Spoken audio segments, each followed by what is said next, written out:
TDP ప్రచారానికి ఎన్టీఆర్ని రంగంలోకి దింపిన నందమూరి బాలకృష్ణ గారు.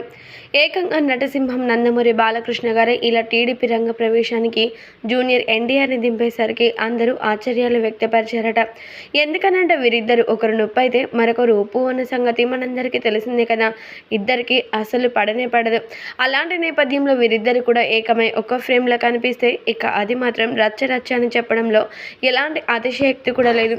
అయితే యంగ్ టైగర్ జూనియర్ ఎన్టీఆర్ ఎప్పుడు రాజకీయ ప్రస్తావన తెచ్చినప్పటికీ ఆయన గురించి హేళనగా మాట్లాడుతూ నందమూరి బాలకృష్ణ గారు కామెంట్స్ చేస్తూనే ఉంటారు. జూనియర్ ఎన్టీఆర్కి రాజకీయం అంటేనే తెలీదు, ఆయనకి కేవలం సినిమాలు మాత్రమే తెలుసు, అంతకు మించిన సేవ మాత్రం తెలీదు. అలాంటి వాడిని తీసుకొచ్చి రాజకీయంలోకి పెడితే ఇక అంతే సంగతులు, టీడీపీ పార్టీ ఖచ్చితంగా మూతపడాల్సింది అంటూ ఎన్నో సందర్భాల్లో చెప్పుకొచ్చారు బాలయ్య గారు.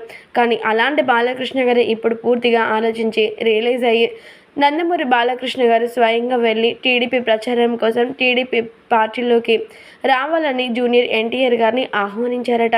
ఇక దీంతో జూనియర్ ఎన్టీఆర్ సైతం చాలా ఆలోచించి తన బాబాయ్ యొక్క మాట ఒప్పుకోవడం మాత్రమే కాకుండా తన తాత తండ్రి యొక్క ఆశయాల్ని నెరవేర్చే అవకాశం నాకు వస్తుంది అని చాలా సంతోషించి బరిలోకి దిగబోతూ ఉన్నారట. ఏదేమైనప్పటికీ ఇప్పుడు మాత్రం జూనియర్ ఎన్టీఆర్ ఇలాంటి కీలకమైన నిర్ణయం తీసుకోవడం అందరినీ కూడా చాలా షాక్కి గురి చేస్తుంది.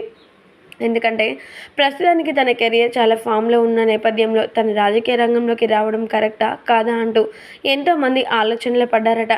ఏదేమైనప్పటికీ ఇప్పుడు మాత్రం నందమూరి బాలకృష్ణ గారు స్వయంగా ఇలా టీడీపీ రంగ ప్రవేశం చేపించడం, అది కూడా జూనియర్ ఎన్టీఆర్ గారిని చేపించడం అందరినీ షాక్కి గురి చేసేలాగా చేస్తుంది.